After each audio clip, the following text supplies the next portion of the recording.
چشمونه تر.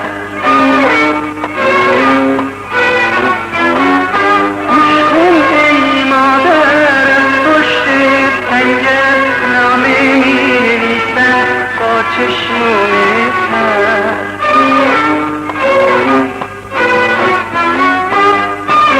اول سلام به روی ماه، دوم قسم به قلب پاکت. از من نگران نباش مادر، هوای تو قلبم میزنه سر. شبا که خواب ندارم تو رو تو خواب ببینم، از باغچه های سنگر گل پشنگ میچینم، گل پشنگ میچینم.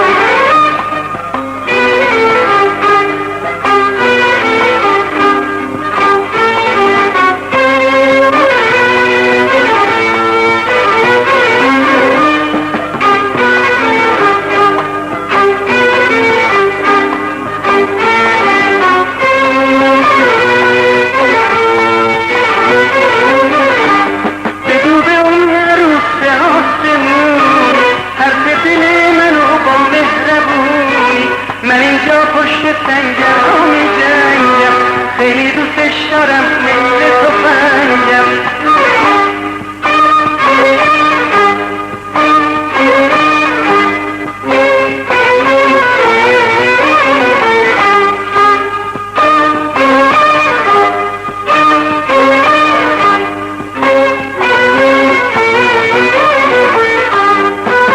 حلقه نام زدیم و در نیاره، با خونه که برگردم دوباره. حلقه نام زدیم و در نیاره، با خونه که برگردم دوباره. خاکمون شرف و آبرومونه، حتی شیرین تر از زندگیمونه.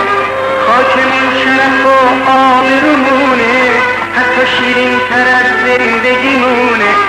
خدا حافظ مادر تا روز دیدار، یک فرستادم بزن به دیوار.